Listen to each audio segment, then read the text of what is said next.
Akala nila DDS ho lahat, mga bossing. Kaya ganyan mga magsalita. No? Akala nila mauuto nila lahat, mga kababayan. Eto na tayo. Dumako na ho tayo dito, mga bossing. Nako po, Worth ni Senador Rodante Marcoleta, kapansin-pansing mas mababa sa kanyang ginasta sa pangangampanya noong midterm election. Ayan na ang ating pag-uusapan. Si Boss Marcoleta. Bakit to, mga boss Chipamo, sir? Kasi eto hong si Boss Marcoleta, mga kababayan, ay naglabas na din ng SALN.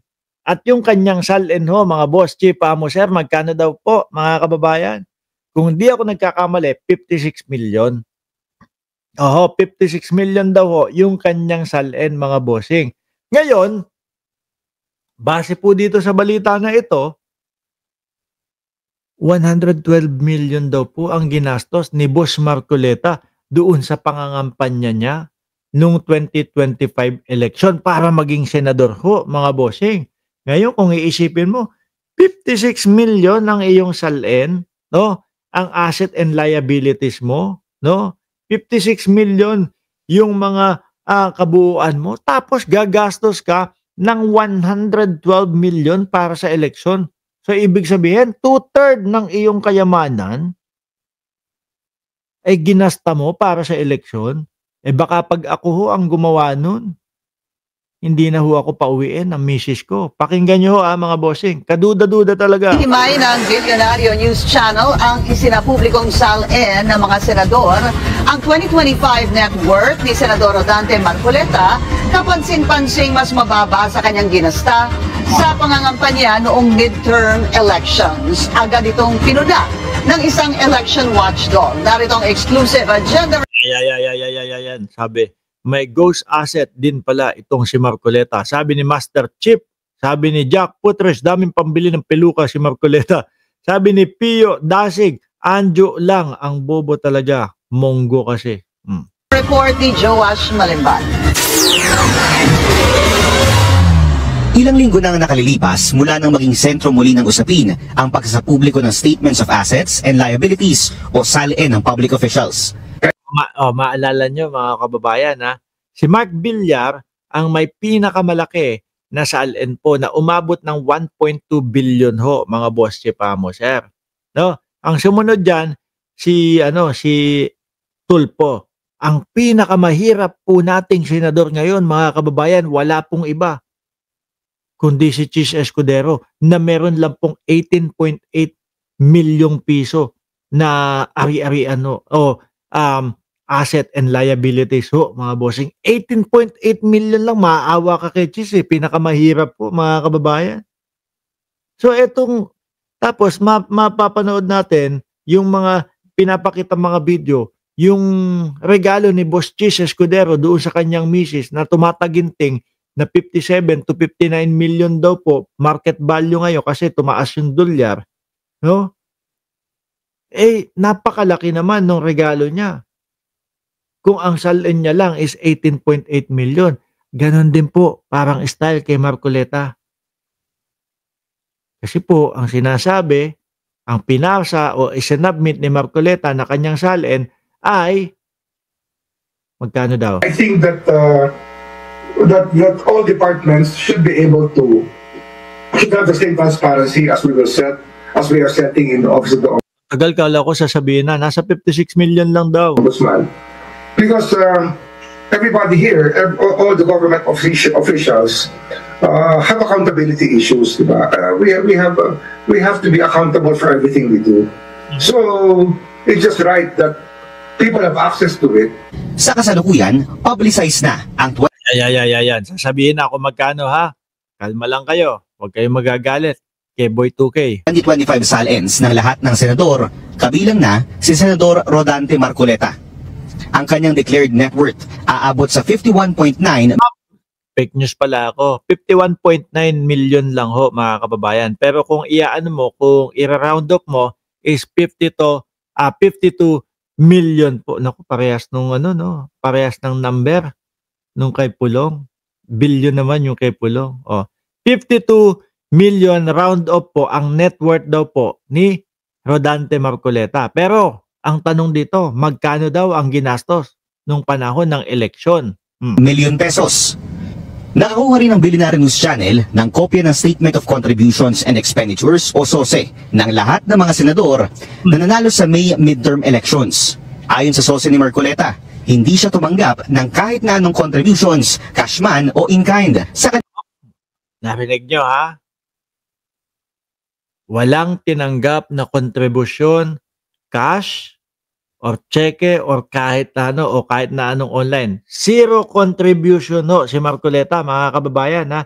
Ibig sabihin, kayong mga DDS, wag na kayong magtatanong, galing sa contribution, galing do sa mga donasyon ng mga kaibigan niya. Wala daw tinanggap ha. Kukutusan ko ulo nyo kapag ka nagtanong pa kayo. Ang linaw-linaw na sinabi. Ang linaw-linaw na sinabi oh. 'Di ba? Walang tinanggap. Tapos may sasabihin ng DDS diyan, paano yung mga donasyon, Mark Ramos? Ang sarap kutusan ng mga ulo, ano? Oh. Game. ng naging kampanya. Pero ang kanyang kabuuang gastos aabot sa 112 million pesos. Aabot ng 112 million pesos. Ibig sabihin, saan lang po kukunin yung 112 million pesos na sinasabing gastos ni Marcoleta? Kanya lang. 'Di ba? Kung walang contribution, saan galing ang pera? So maaari na kanya lang. Sa bulsa niya, 'di ba? Sariling gastos. Mas mataas ng more than 100% kisa sa declared net worth niya. Ikaw ba, mga bossing? Kung meron ka, kahit sabi mo meron ka 150 million, uubusin mo yung 100 million para sa kampanya mo. Hindi ako loko-loko para ganun sumugal, ano? Muntik pang matalo yang si Marcoleta. 'Di ba? Baka galing sa stronghold ng misis niya. Tae na nga. Ang pinakamalalaking gastos ng senador napunta sa kanyang TV political ads. Ang buong 112 million pesos na gastos na ito, idineklara niya sa COMELEC na galing lahat sa sariling bulsa. Grabe, ano? Magulo, conflict.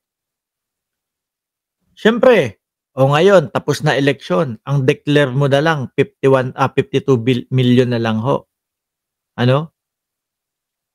Kung i-analisa ho natin sa simpleng mga tao o simpleng logic ho, mga kababayan, ng tao, gagastusin mo yung 2/3 nung kaperahan mo?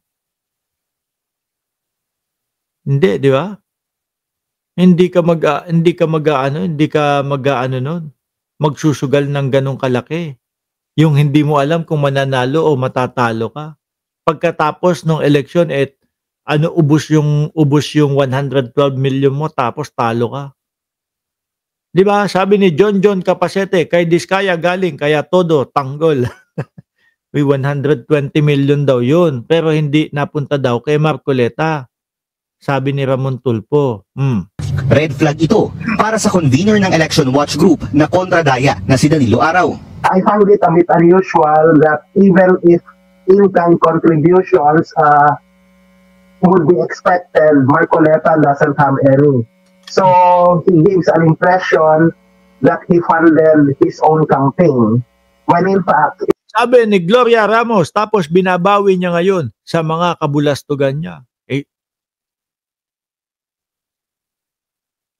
Hindi, pumasok lang sa isip ko, kaya napahinto ako.